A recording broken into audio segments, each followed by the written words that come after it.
Hello, hello, hello. I see we are joining. Currently, I see we are at 50. Let's give folks another minute or two, and then we should be able to kick off the webinar. So settle in, and I look forward to an engaging session with all of you in the next minute or two.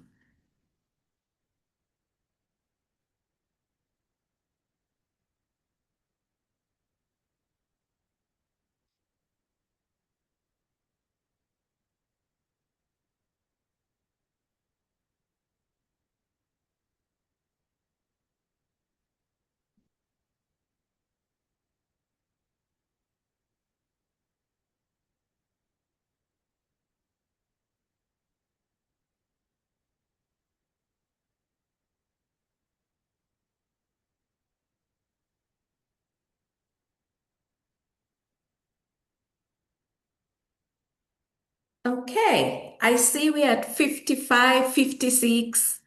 As we settle into the webinar, I invite us to just write on the chat your name, where you're joining us from, and the organization you are representing or you work at as we begin this webinar. And so with that, we kick off our webinar for today. And we begin the webinar with a welcome. And I will kick off this session today by saying good morning, good afternoon, and good evening, wherever you're joining us, depending on where you're joining us from. On behalf of INEE, I am delighted to welcome you to one of our first webinars for this year. And it is a joy to begin 2026 in your company. My name is Esther Mbao. I am the PSS SEL coordinator at INEE, and I'm based in Nairobi, Kenya. Hence, it's afternoon for myself. Wherever you're joining us from today, I first want to wish you an year of strength, clarity, good health, and meaningful work. May 2026 meet you with courage when things are hard and with lots of joy when things go well. Thank you for choosing to start the year with us and with this meaningful conversation. The webinar is The Power of Storytelling in Psychosocial Support. Today, we're gathering around a theme that sits at the heart of psychosocial support and social emotional learning. Stories, as you may know, are how human beings have always made sense of the world. Long before reports, frameworks, policies, there were stories. Stories told around fires, under trees, in classrooms, in shelters, in homes that were safe, and in places that were also not really safe. Stories help us remember who we are, where we are coming from, and what we have survived. They also hold pain, but stories also hold a lot of hope. In PSS and CEL, storytelling is not an extra. It is central. And that is why we want to focus on the power of storytelling today. It is how children process fear, loss, and change.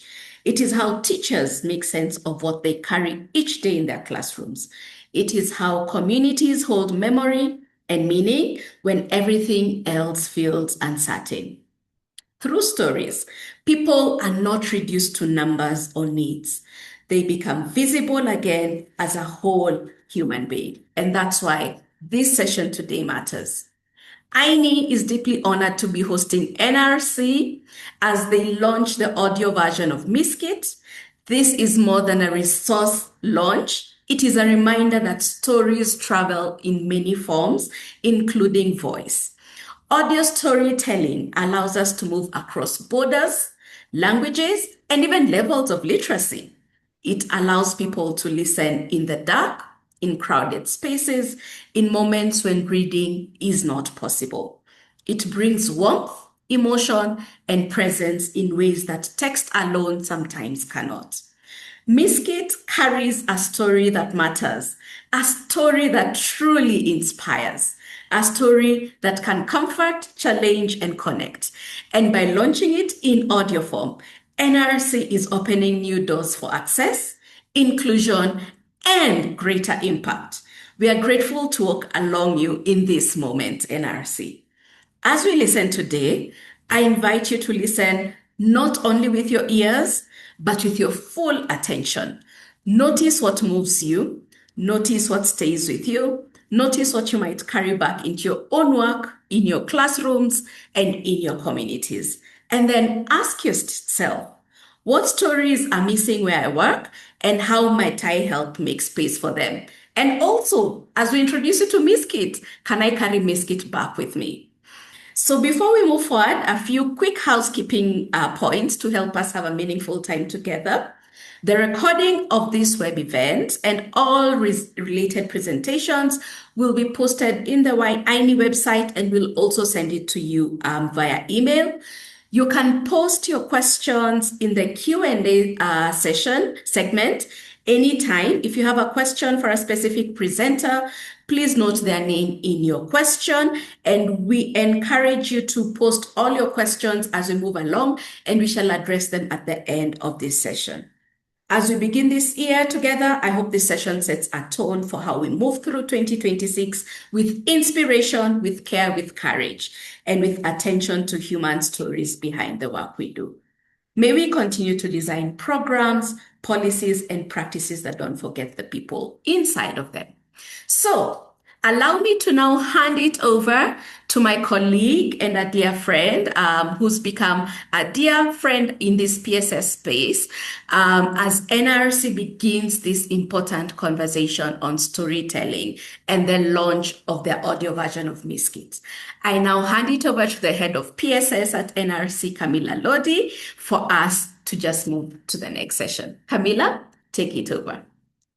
Thank you, Esther, and what a lovely way to start this new year. I'm calling from the other part of the world where there is a lot of snow in Berlin, but I'm happy to be with all of you, and good morning, good afternoon again. So I think we can start by projecting some of the slides just to give a sense of some pictures, photos. I will start by actually taking a step back and briefly introducing the Better Learning Program, or BOP, to give background context. So we can move to the next slide. The BOP is basically NRC's flagship psychosocial support program delivered through education. It's a psychosocial support intervention to enhance well-being and learning outcomes of children and youth affected by displacement. Here you see a lot of different handbooks and manuals of different colors. Imagine the traffic lights, green, yellow, and red. These three first handbooks are for children to enhance focus in classrooms or work together with teachers on improving study skills, executive functioning for those children who have dropped down their learning due to emergency crisis displacement. And the red one is a more specialized approach for children suffering from trauma-induced nightmares. The purple one is targeting youth, usually from 15 to 24 years old, and then depending on age in each and every country. And then the latest development is actually for teachers, looking into a module focusing on self-care and support for frontliners, and how to use BOP techniques, exercise, approaches and practices, and make it routine into self-care approaches. So moving to the next slide, today this program is implemented in 35 countries across multiple regions. This reflects both the scale and the need and the adaptability of this very simple structured intervention that was initiated in 2012 and piloted for the first time in Gaza in collaboration with the Arctic University of Norway. BOP is used in emergency settings, long-term displacement contexts, recovery phases, and it's delivered through national partners, directly by NRC, embedded in education systems, and we have countries where it has been institutionalized or integrated inside the national curricula. It is an evidence-informed program with continuous learning shaping how BOP evolves.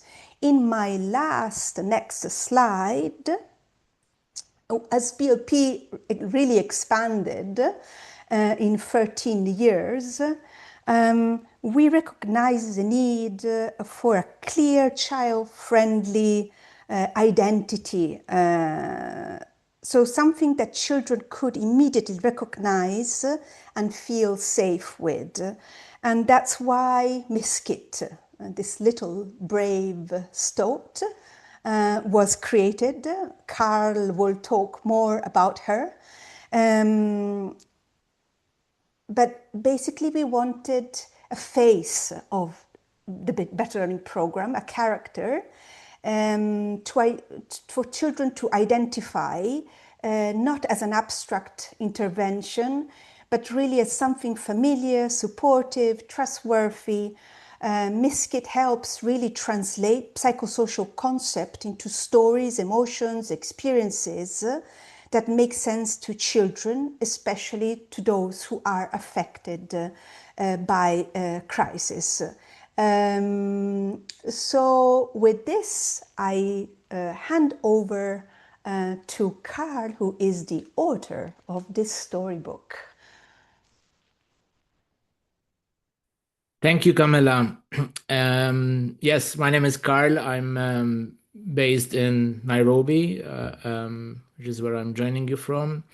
I'm the author of Miskit. I'm an author, a writer, former journalist, and for the last 10 years, I've been media advisor with NRC. And when Camilla and her team were discussing with me writing this story, it initially felt daunting because it's not just a technical or a story challenge for me, but it also forced me to confront the years that I had spent with refugees, what that meant, and how to make that meaningful in a story that would be important and a friend for children who have fled from conflict, from trauma. So my starting point as an author, I strongly believe that literature, storytelling can get us closer to the human experience. Writing, storytelling, in whatever form, can tell us more the truth than facts can even tell us. Facts can explain what is happening, but they don't necessarily engage with us. They don't necessarily help us in understanding what people are going through. I could fill you with facts on Gaza, Sudan, Yemen, but it doesn't mean that people are going to be moved by that. So I strongly believe in storytelling, and this relation to the truth of our own feelings and of our own experiences, I think, is now probably more relevant than ever in a moment that we're living through, where truth is flexible, negotiable, almost optional. We are living through a moment where cruelty is no longer hidden; it's actually justified and applauded even by our leaders and glorified. And refugees are reduced to threats. vilified even as criminals. So this is in a way the backdrop against which Miskit was created, for within a program that works with children who are, some of them severely traumatized, having fled clear distress, and that we work with them through the BLP. Miskit, the character itself, was literally chosen by refugee children, and this was a process that, before I even came in, was started with children and consultation with them, bringing hundreds of artists to present their characters to children and see with which one they could relate to, and they felt in Miskit as the physical character, but also the attributes that they gave to her is they didn't want a hero, they wanted a friend who could accompany them, someone who was lost, afraid. Miskit is brave, but she's brave because she confronts fear, and the I think that's an important message we want to give to children. Miskit meets both kindness and hostility. That's another message. There are friends out there. There is help that will help us also in the moments of adversity, and she's a friend to walk with on this journey that we are presenting. One other thing was we wanted, even in the format of a book, that we wanted a story that children can carry with them literally and return to, and they could go back to whenever they wanted. That I think there's something very beautiful in that, in helping especially children who need it, who need the story. When we presented first the story 3 years ago, I was really humbled by the response of the children and their parents and their teachers. I think, more important than any review or praise was hearing from refugees themselves saying that they felt represented, that the story not just spoke to them, but they felt that it also spoke about them, and that meant the world to me. That's not to say that the refugee experience is the same for everyone, and of course there are many facets to displacement, or even conflict related trauma, as the children in Gaza, they can't even escape from. But even with those children, it's beautiful to see that this is also working and is providing a friend that they need and they feel they can live their experiences with. One thing I wanted children to also hear through the story, to those who are displaced, especially forced to escape from their countries, is that movement is not a failure. Movement is natural. It's through movement that we have populated the world. It's the most natural thing on earth. Animals move whenever they need to find water, whenever there's danger, whenever the climate is adverse, they go to better pastures. When animals move because of a drought, they do not apply for documents, they just go where water is. I think part of the double trauma, if you like, or the stress that these children go through is that their movement has now been criminalized. We've turned their survival into a crime, and the way we talk about them, their parents, the criminalized language of criminalization that we've been using, and that for sure also leaves a trauma in itself on children. It means that the original trauma of having to flee from conflict, from some of the most violent situations, is then doubled with this kind of discourse, which is so unkind and damages healing and dignity. So I think if we care about healing and psychosocial support, I think we really must reclaim a very simple and basic truth with these children, is that to tell them it's okay to move. It has always been okay to move, and they should not feel ashamed of having to do that. Now today we're launching this audiobook, which makes the Miskit even more accessible, especially children without books or without a stable education system, or without a quiet spaces where they could read for themselves. But we also hope that this is also heard by children who have never had to flee. I hope that Miskit speaks to both these kinds of children, that displaced children can feel seen and not alone, while other children can imagine lives of others which are unlike their own. Not through pity, but through storytelling, which is what we're doing today, and which is why we have Miskit today in the form of an audiobook. So thank you very much all for your attention. Now over to Danny, right?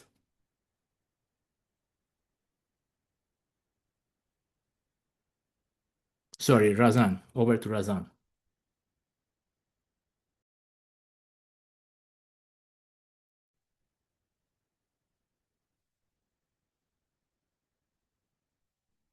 Hello, hi everyone.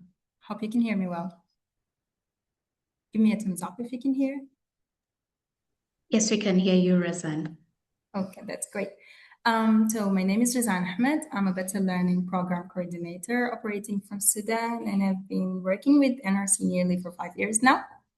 I'm supposed to take you through the journey of Miskit from a perspective of the people that we're working with. But before that, I want to tell you like a short story about one of our people. Can you move to the next slide? Okay. So the woman you're seeing in the picture, first one. Her name is Amina. Amina, she's a mother of 2 daughters, and the young lady next to her is Arfa, one of her 2 daughters.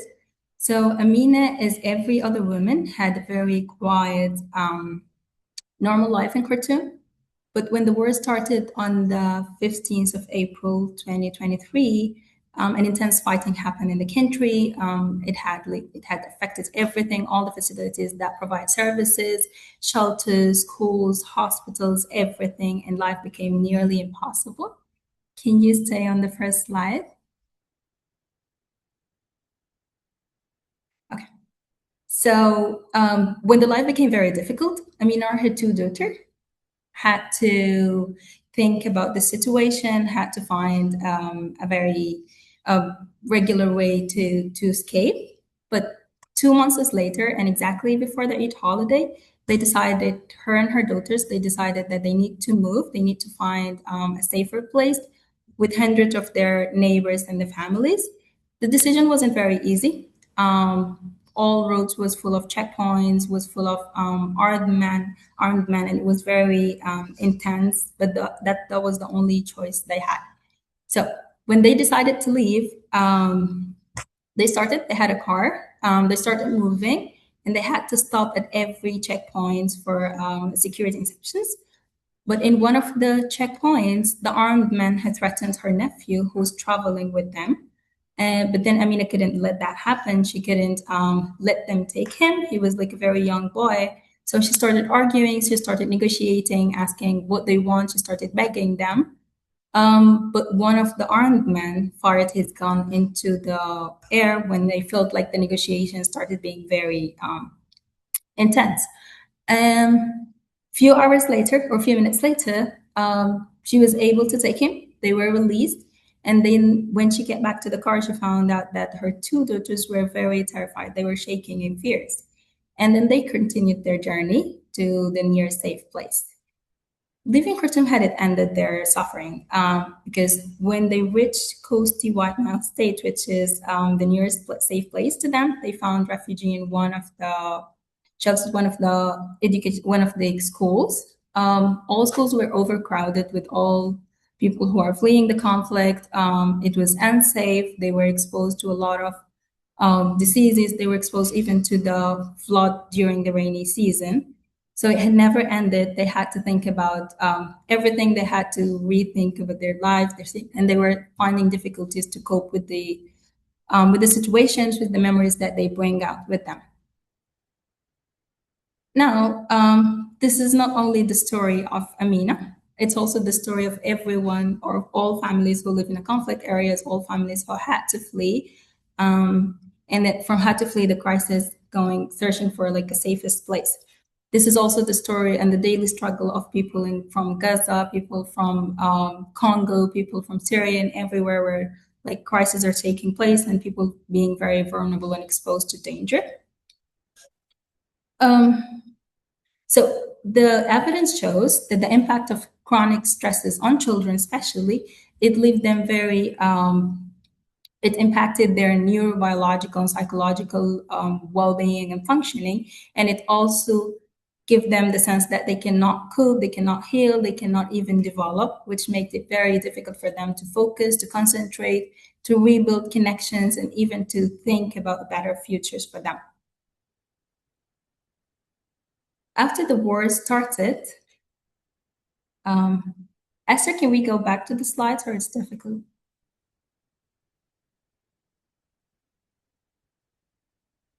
Okay, I'll continue. So after the war started, NRC have changed its response plan.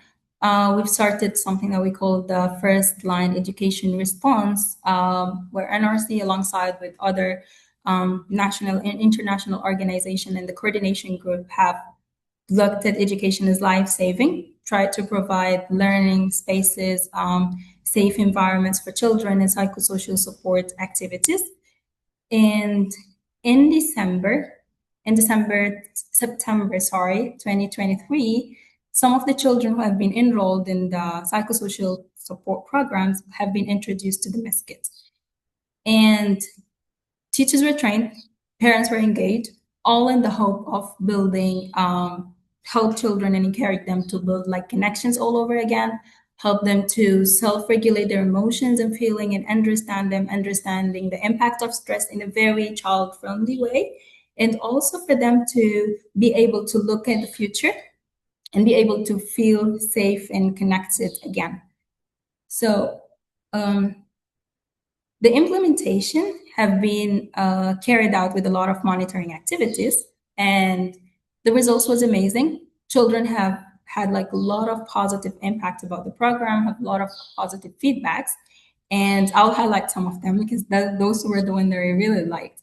And as Carl said earlier, all students have agreed that the story of Miskit relates very much to their story, where it began with feeling safe, feeling frustrated, not having hope in the futures, not actually knowing what to do, losing their friends and everything.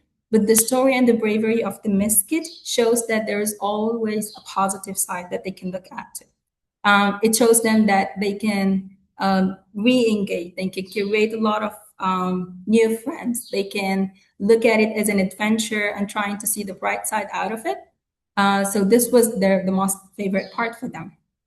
The other thing is that all students or children have agreed that it's very important to build, and this is something that they've learned and anticipated during the program, the importance of building friendship, being very loyal to their friends, and then resharing the emotions, being even able to express their feelings and emotions with someone else's, and understanding that this is not, the situation is not something that they're going through alone. It even increases their sense of safety, increases their communication, connectedness, and everything. And in one of the pictures, you can go to the next slide. Next one. Yes. So this was also because most of the activities on the storybook was a group activity. So the children will also learn how to cooperate, how to connect, how to solve problems together. And they even tend to make, at the end of the day, an art gallery in the school, which was very amazing. They made a lot of great artworks, and they were very motivated. They were very excited to share their pieces, to share their drawings, and to share everything. And next one. Yeah. And when children have been asked to decide which one of the main characters or which one of the characters on the storybook was their favorite, the answers differ very much. And that's for me, that was a very positive thing, because every child has a favorite character, has one of the main character as his favorite character for a different reason. And I think that's the moral of the story, that everyone could play a role in curating an environment and in helping Miskit through her journey, helping themselves cooperate and learn and fix things together. As you can see from the pictures, that the drawings are very different. Like everyone choose like different characters. There is the family, there is the fox, and there is also the Miskit with the girl and everything. Can we move to the next slide? Next one.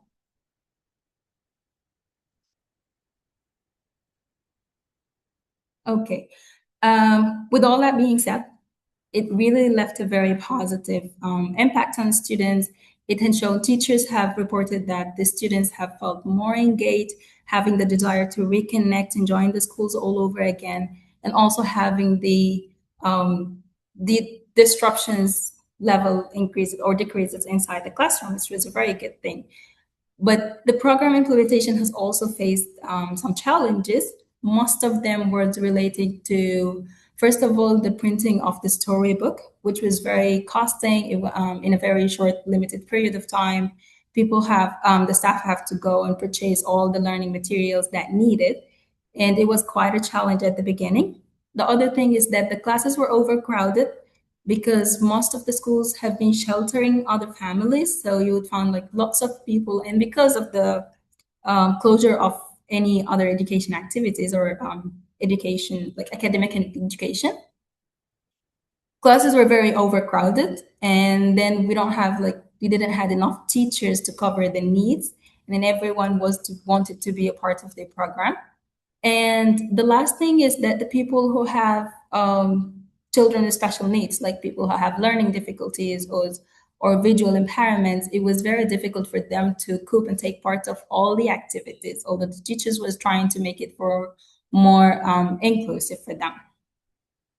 And there is also the last thing where, because the conflict is still going on, children had to move from a place to another. So most of them haven't actually been enrolled in the full program. You might find like a huge drops out in case of there is any negative news or there is anything that indicates a high security level, things like that. They will need to move outside. So because of all this is why I believe the audiobook could fix a lot of the problems that we've already been facing. It's more inclusive. It will make the program more safer. It will make sure that to include the children with special needs, putting them into consideration, and also highlighted the issue or solved the issues about the printing and the procurement, purchasing the learning materials. And it will also have a very positive impact on parents because it will engage them. They can use now the story, it's in their hands. They can have an active role in improving their the well-being of their own children. So last thing, getting back to the story of Amina and Arafa. Few weeks after Amina arrived to the school, she heard about the NRC Better Learning Program. And she decided that she would just let her children go registered and be there with everyone else. And then she said at the beginning of, or the first few weeks when they arrived, her two daughters were only speaking about the memories, the houses that they have witnessed them being destroyed, the lots of many armed men who like shouting and moving everywhere, all streets. But right now she was saying that after the program, or after at least 1 month, they will start talking about the homeworks that they have to do, the friendship that they're making, the activities that they are learning, and then how they can do it together, how even for her, she can share it and do it with them. Yeah, and that's it. Thank you so much. Thank you, Razan, for sharing with us the impact of Miskit in Sudan. We shall now move on to our next presenter, who is actually the producer of the audio of Miskit. Allow me to just share with you the next slides from him. And before he speaks, apologies.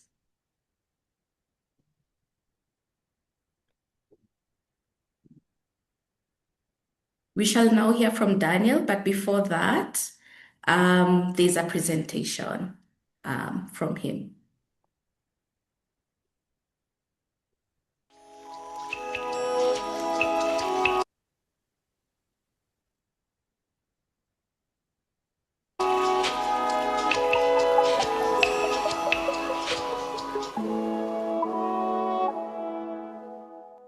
Think of the sounds around you. Don't try to fight them. Just take them in. Breathe in through the nose. Breathe out. Breathe in. Breathe out. She remembered her secret safe place and felt warm. We shall eat with freedom and dignity. We shall eat while crossing borders.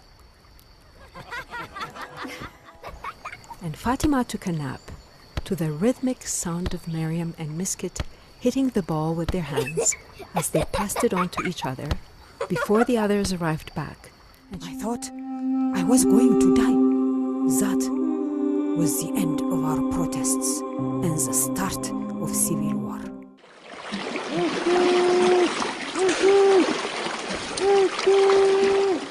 Familiar socks too, and familiar trousers, and a familiar human, a familiar face, a face that means friend. Miriam! Miriam! Miriam! All of a sudden, a tent caught fire, and in a second, the fire swept through the camp. That must have been terrifying. This story is dedicated to all children on the move.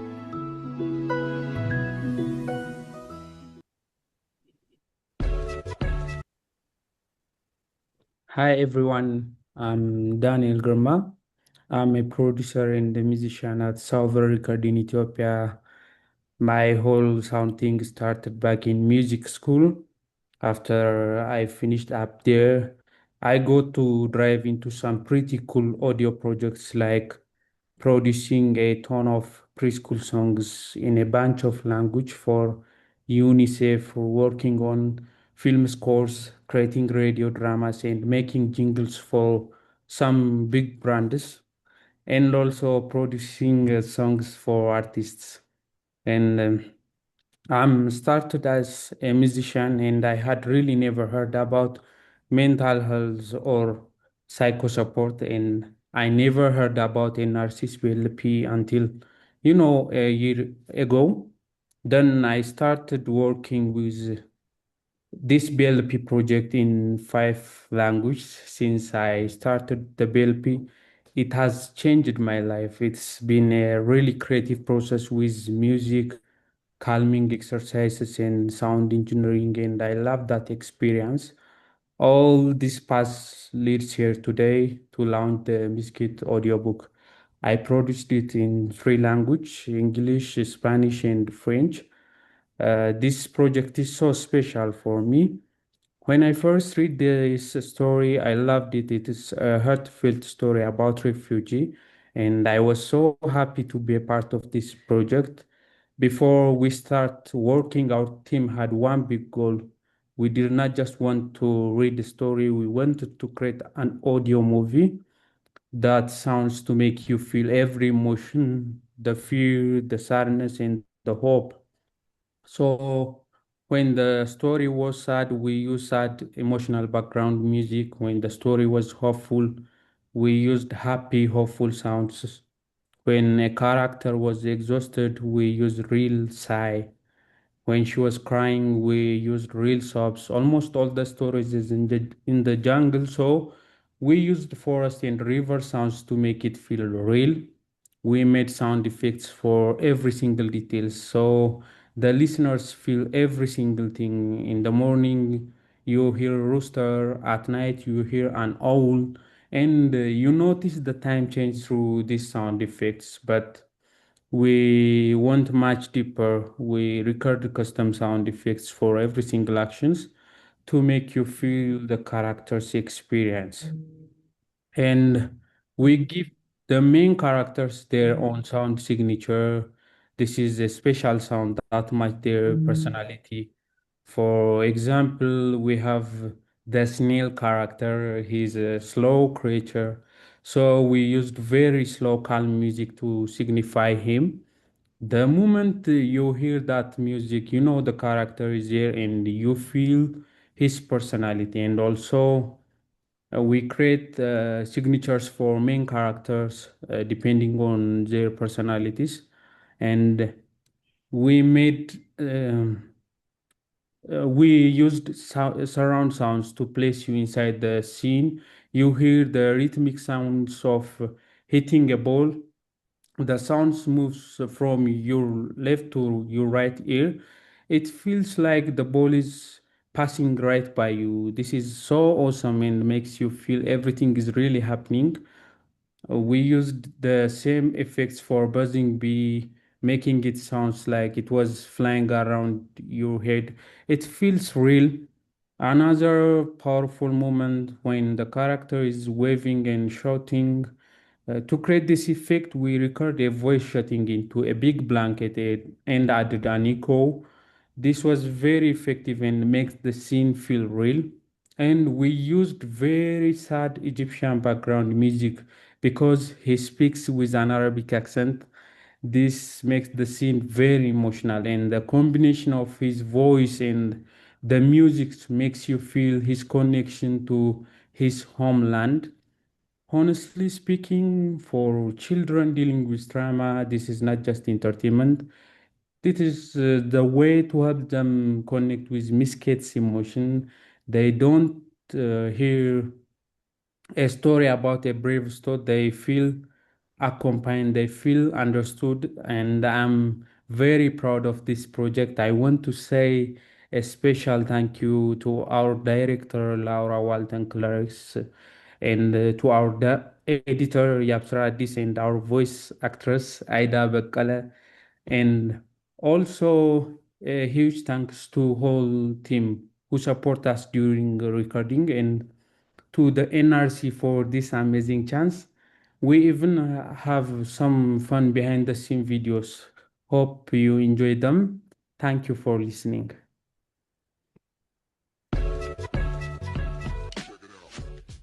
Some powerful fox declared me an enemy of the foxes. This story is dedicated to all children on the move.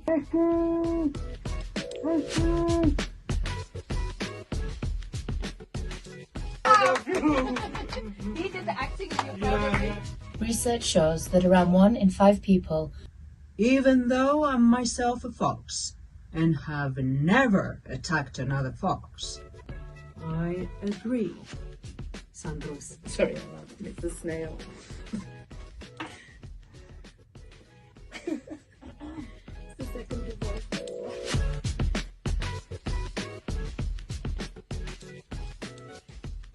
Still recording, okay? Ready?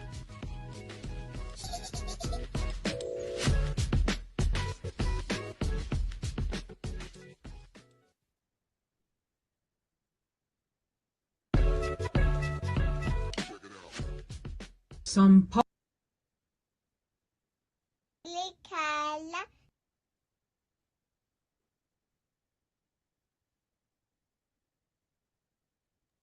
Back to you, Camila. Thank you, Esther. And how amazing to see all the scenes in the back. and all the people that have worked to make this happen. So thanks, Danny, thanks to all of you. I have a couple of last slides. The next one really shows all the different resources that were built and made to help and support Miskit become alive. You can see that there's a guide for teachers on how to use the storybook inside classrooms. There's a student workbook where you can draw Miskit or other animals from other contexts and other regions. We have the play cards where there are emotions for each and every card, and that helps in one of the sessions of the Better Learning Program also recognize and talk about fear, talk about sadness, and share and feel connected to others. You see here, some of you might know the Snakes and Ladders, a game. This is a big board game where Miskit comes in, and then you can start playing with all the different parts of the story and emotions.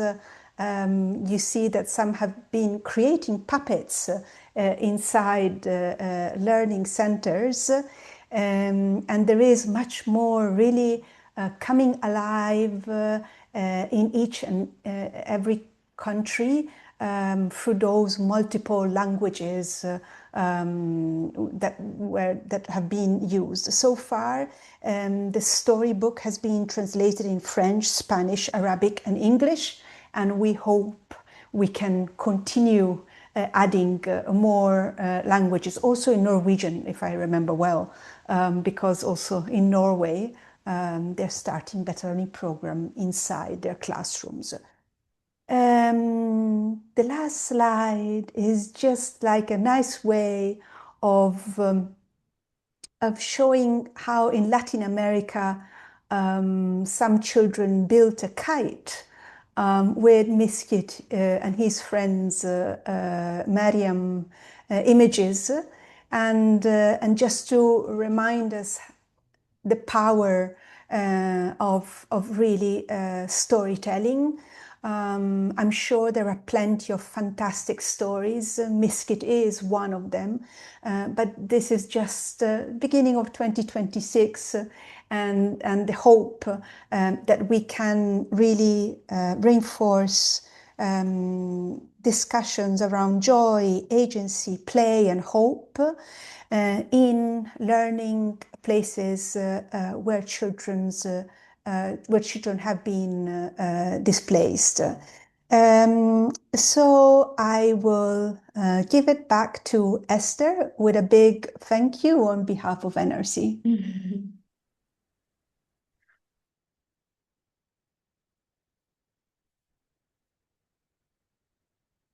Thank you, Camilla, and the NRC team for introducing us to Miskit, a brave character who is connecting with children just to be able to support their well-being.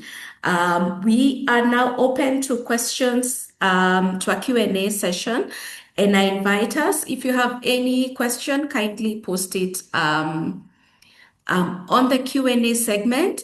And I see Camilla's hand is up, and I was going to ask her to come back and just give more information about Miskit, how to access it. And I already see one question is it an open source, and how do we access the materials you just presented?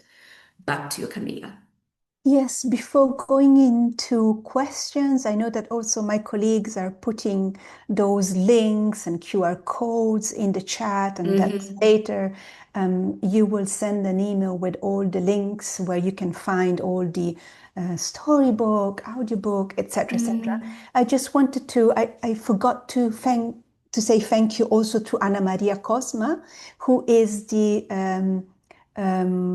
designer, who is the one who drew those beautiful watercolor drawings.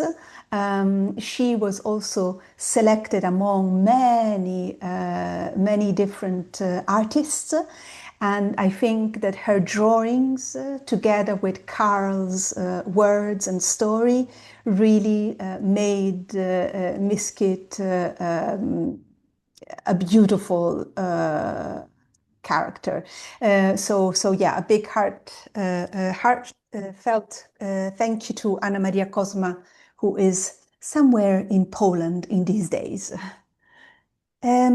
So on where to find the storybook and where to find the audiobook, you can find those links in the chat, and also to my psychosocial support colleagues online. Feel free to just jump in with needed or more information on this.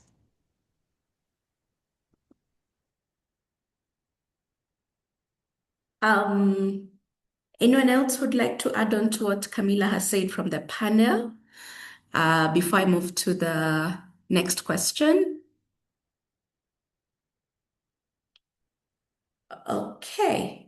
Someone is saying, I am curious how long it takes to train the teachers or facilitators to work with the book and the supplementary materials, and what have you learned so far from the training process?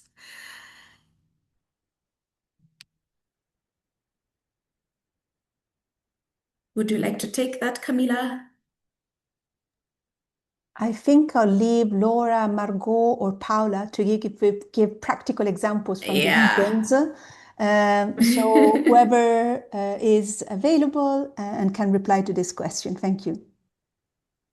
Hi, Camila, I can go. So I support Latin America, Europe, and Asia. And so how they are trained and implement varies according to their context. But you haven't been able to see the full audiobook or the full storybook, but it's about 18 chapters, so it's quite long. So it usually takes a little bit of an investment and in time, but it complements the implementation of the BLP program overall. And the training is usually kind of a specific training, how to engage learners, how to help them connect with the storybook, how to break down words if they're too difficult.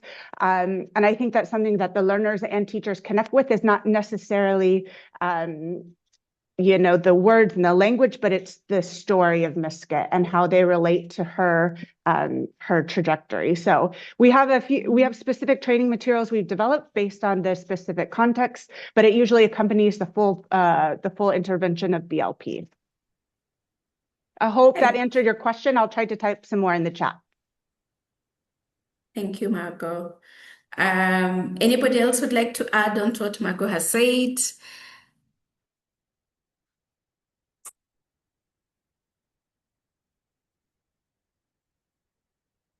Another question that is coming up is, are there any children or characters with disabilities in the story? Maybe I'll ask the author. Kindly tell us a bit more about the characters in the story. Yes, thanks, Esther, and thank you for the question. So I think the focus has been, and that's a really good question. I think it's something that should be considered for other editions in tackling the disability side. I think through the different characters, not all of them human, we are being as creatively diverse as possible, but there was always space for more. What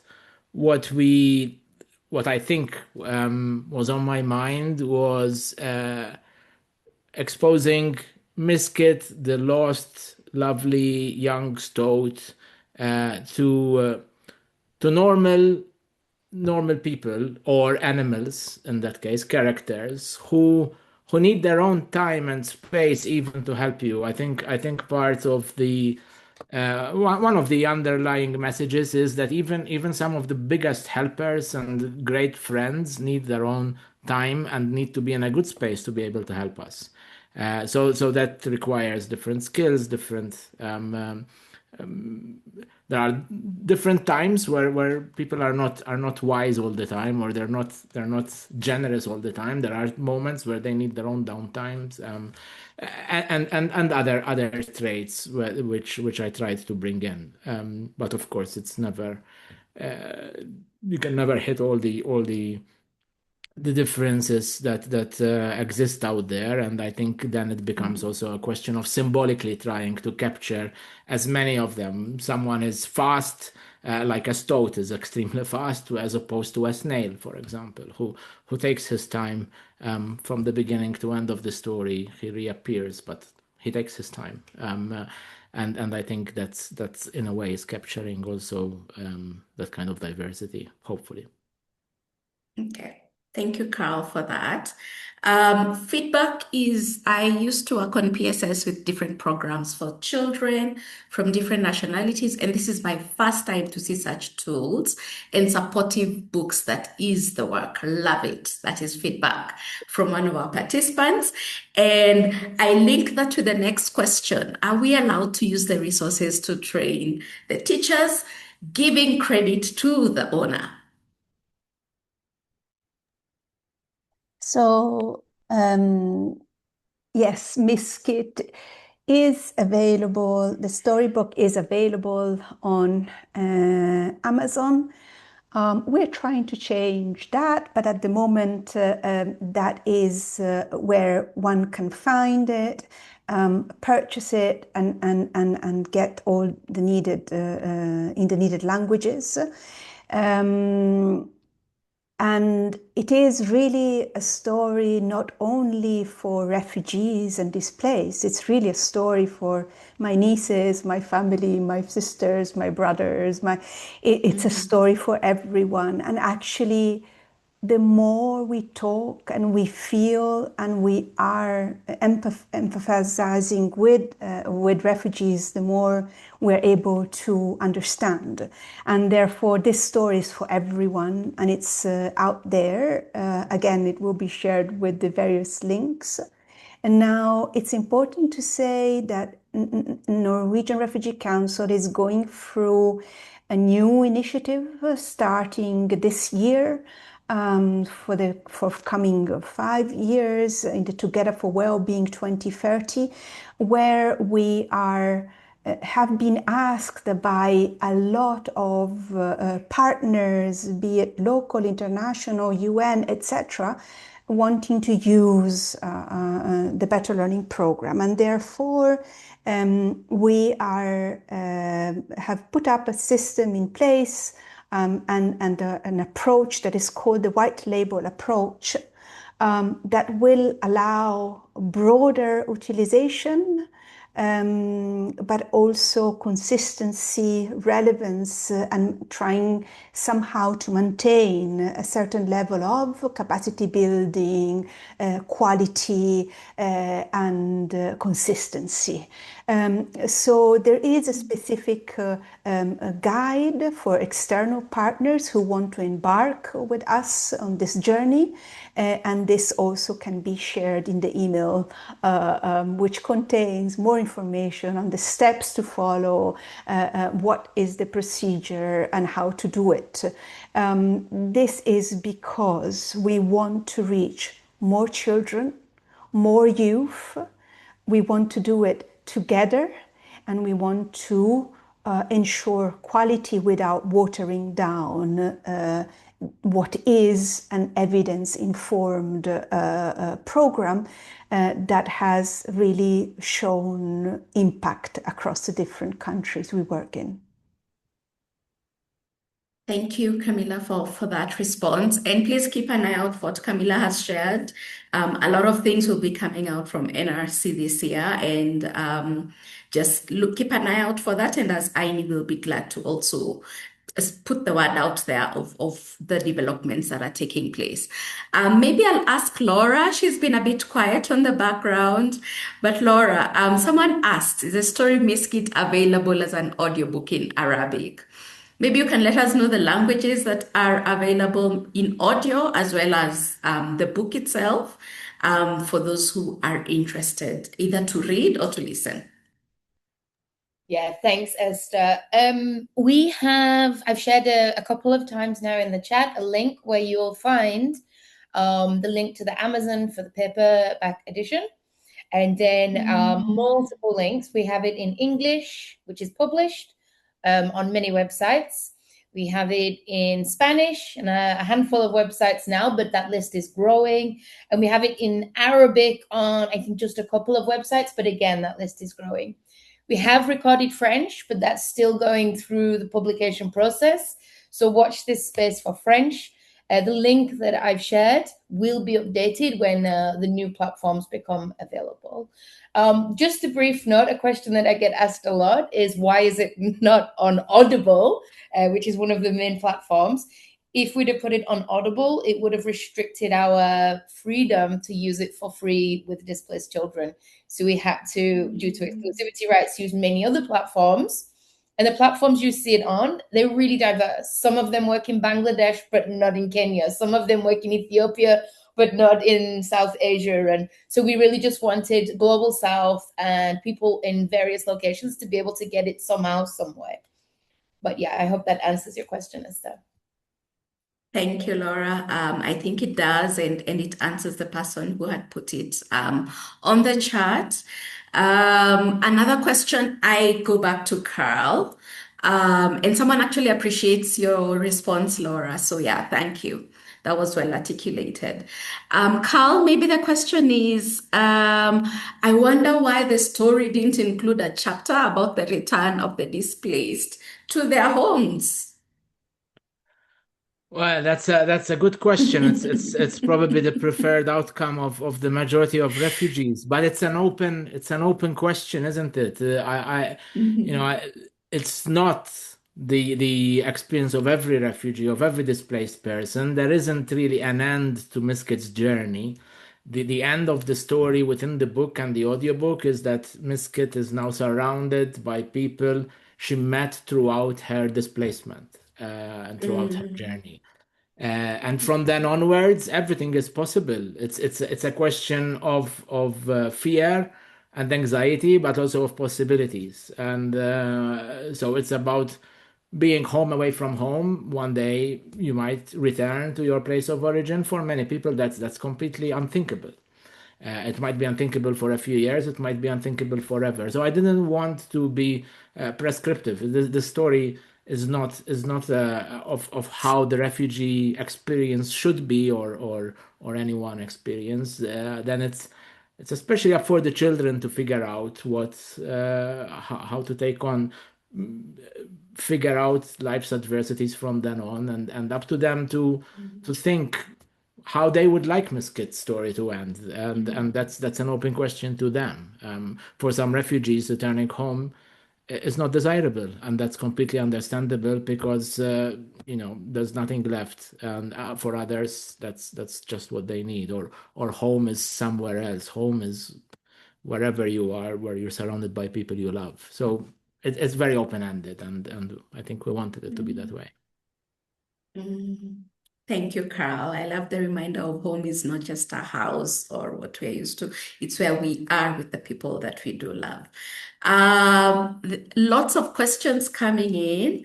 I think one had already been responded to, but you can correct me. What is your future sustainable development of your amazing work? And I think this was about the white label approach. Camila, you did respond to that. And we've put Camila's email on the chat in case you want to learn more about the white label approach and more about the amazing work that NRC are doing under BLP. Another question is, how can we customize or use culturally available stories, which is inspiring for children in the emotional recovery and development? And I see Laura's hand is up. I don't know if you want to respond to that. Yes, I can. So this is kind of twofold to this. As my colleague Margot mentioned earlier, Miskit, anyone here can buy it. I read it to my children. They listen to the audiobook, right? It's for everyone. But in the context of humanitarian response and education in emergencies, it's usually embedded within the broader Better Learning Program.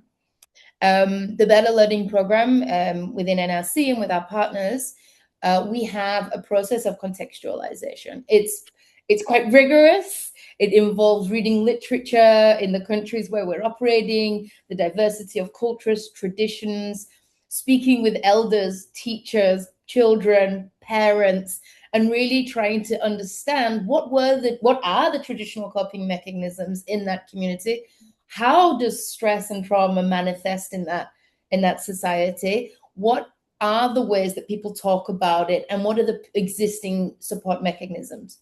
We then try and incorporate the evidence-informed approach of BLP, and we bring it together through this step-by-step process of consultations, adaptations. It then goes back to NRC head office. It goes through University of Tromsø to make sure that we get that fine balance between keeping it informed by Interagency Standing Committee, MHPSS best practices and the evidence it's built on, at the same time as really understanding, acknowledge, and embedding those localized perspectives on well-being and mental health.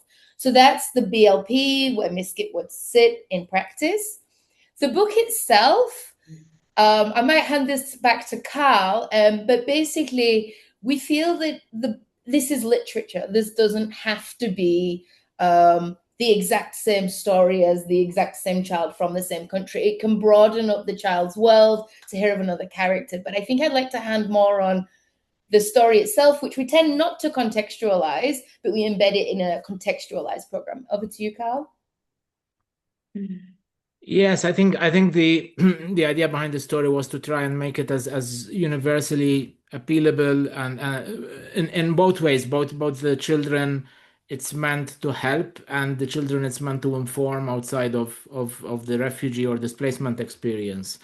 So in this case, we went to one story with characters. I think part of the appeal was also the fact that, for example, Syrian refugee children who have never seen a stoat in their life, in real life, went for an animal they're not familiar with. So in a way that gave me a bit of a license in making some assumptions and that's also the assumption of I think any creative work which has the ambition to speak to as wide a public as possible, is to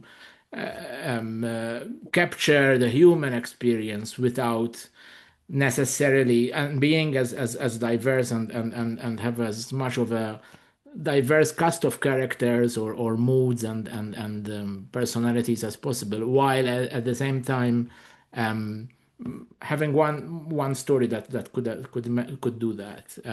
But of course, and this is not my specialization, so I leave this to our education specialists.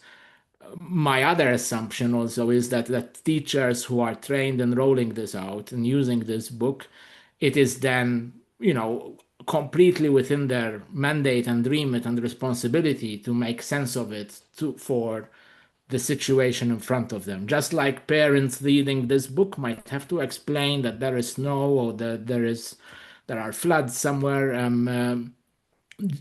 I would expect the same from teachers who are facilitating the story and making sure that the children can get it. And I'm sure that's been very doable.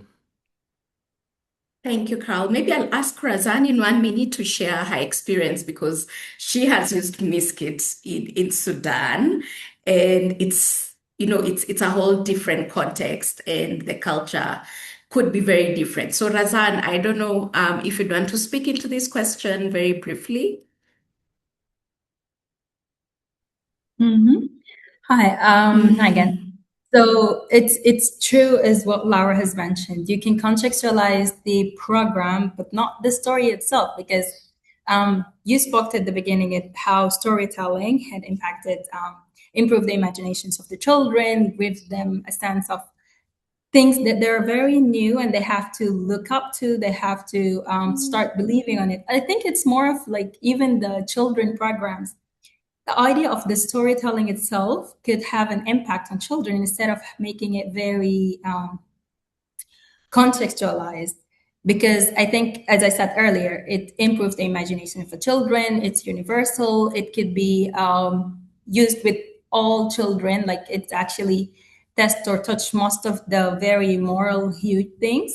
And it became more of like, you know, when children are watching the programs on TVs, even if it's not very related to their context, they still get very connected to it. They still get the moral out of it. They still get very, and I think that's also a process of learning, that they will enjoy doing this. They will enjoy learning about new things. They will enjoy having the experience of trying new things and understanding about it. Thank you, Razan. I see Carl is raising his hand very passionately. I just love what Razan just said, and I think it's a real gem that the beyond the themes or the story itself. I think the act of storytelling itself is therapeutic. It is. Children are much smarter than we think they are. They can make sense of stories in their own way, and we don't need to tell them how to interpret things. They will do it. But the act of gathering them, telling them the story, getting them to think about it, I'd love to think that's a beautiful thing that Razan said, and it's something that really keeps me going on this as well. Yeah. Thank you, Carl, for that. I think some of my best memories growing up are the stories and the story times, and you know how the stories would feel sharing with others or someone speaking it to me. And I think that is what we are hoping with all the resources we have at NRC and other organizations, and especially with the story of Miskit. I see Zoe, your hand is up. Kindly post your question if it's a question on the chat, but I also see you reacting with an emoji. It seems like you're loving what we are sharing. We are at the tail end of our webinar for today. However, I invite us. I always keep saying, as a practicing counseling psychologist and someone who's very passionate about well-being, you cannot give that which you do not have. You cannot ask others to do that which you have not done. And I invite us to first read Miskit for ourselves, even before we give it to the children. And so as we continue with this work and as we continue in this space of psychosocial support, I encourage each one of us to just connect with the brave character of Miskit. And this is where I invite Camila to give us the call to action, because I know she will do it very well. What is the call to action when it comes to Miskit and today's audio launch? I was very happy with your last words, and I was really saying, okay, I'll read it twice now that Esther has encouraged everyone to read it. But of course, so I echo just what you said. I hope that this beginning of year webinar has just opened up the curiosity, has opened up a new passion and some new energy. And we all know in this work of ours how energy counts a lot. And really, these stories are the stories that bring us forward. These stories are the stories of hope. I read it with my nephew and niece, and yes, you can purchase the storybook and the audiobook. Get in touch with us and just let's do this together. With the children and for the children. And I will leave you with this last words, actually. We're also thinking of a smaller age, simplified news story, maybe with some cousins and nieces of Miskit that could be, I don't know, some zebras coming in, some elephants coming in from different parts of the world. But we're thinking also of creating a new story for for children that are also younger age children. And here I hope that Carl will continue the journey with us. We hope very much. And yeah, we'll just leave the QR code there in the to the quarterly newsletter, where you also always find interesting links to all the materials and resources and stories of children and youth in the different countries where we operate. So back to you, Esther. Thank you, Camilla, for that. I encourage us, as we start the year, may we get some energy in terms of being brave this year through Miskit. So I encourage us to listen to the audiobook. I encourage us to leave reviews as well, so that it can get traction and more people can be able to connect to Miskit and be able to support the NRC work. And we are also being invited to sign up for the mailing list for BLP. And also I invite us, if you're not an INEE member, please do so. Go to our website and sign up, and also become an INEE member, where you get to connect with our resources and also get to be linked to anything else that would be happening in the EIE space. And with that, we come to the end of our webinar. Please note the recording will be shared. Purchase and download Miskit, the journey of Miskit, the Brave Stout. Please, the link is on the chat as we come to the end. Thank you again for being here. Thank you for your commitment to education in emergencies, and for the many ways you show up for the learners, for the teachers, and for the communities you support day in, day out. May you find bravery this year, and may we continue to work together to enhance education, because education is life-saving, and education can only be quality when it has PSS incorporated into it. So thank you all for being here, and we look forward to connecting with you and to just keep doing the amazing work we're doing together. Thank you, and enjoy the rest of your day. Thank you all. Thank you for the feedback in the chat. Thank you for engaging with us. We truly appreciate it. Thank you. Bye-bye. And thank you, Esther. Thank you too. Thank you, Team NRC. Thank you all. Bye-bye.